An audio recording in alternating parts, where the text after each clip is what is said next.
Não faz sentido uma rua residencial ter todo esse espaço de veículos e apenas esse espaço pequeno para as calçadas. Um veículo ocupa mais ou menos 2,5 metros da faixa de rolamento. E os acessos de carros para as garagens faz com que as calçadas tenham esses desníveis gigantescos, sendo que uma solução boa para isso seria sim ter esse desnível, porque o carro precisa entrar em nível, só que ter outra faixa da calçada que fosse para pedestres, no nível da rua, por exemplo. E mesmo quando a calçada tem espaço suficiente, raramente a gente vê arborização, apenas no canteiro central, mas ali não é para pedestres, é para bicicleta. A gente vive em um país tropical e as ruas de um país tropical devem ser extremamente arborizadas porque a gente anda a pé. E a temperatura entre uma área que tem uma árvore e uma área que não tem pode variar até 5 graus. E cara, pra quem tá andando na rua, isso faz muita diferença. Essa avenida que eu tô agora, ela pode ser considerada como uma avenida parque, porque ela começa em uma praça, que é um polo gastronômico, e ela tem uma ciclovia que acompanha todo o percurso dela. No meio desse percurso existe um parque, então tem muita gente que vem caminhar aqui nessa avenida. E mesmo aqui,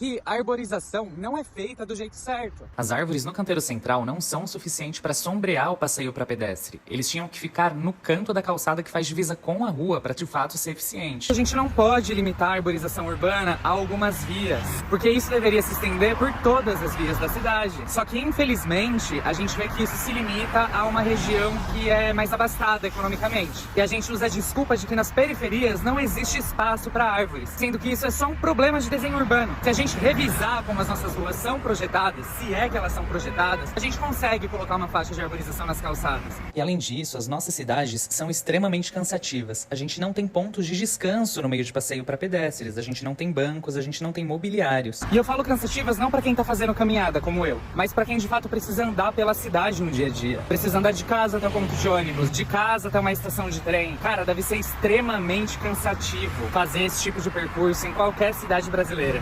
A gente precisa de pessoas que pensem fora da caixinha na gestão pública. Lembrando que por mais que muitos pensem que as calçadas são particulares, elas não são. As calçadas são vias públicas, então a prefeitura tem autonomia para refazer as calçadas, para qualificar as calçadas, acima de tudo, arborizar as calçadas.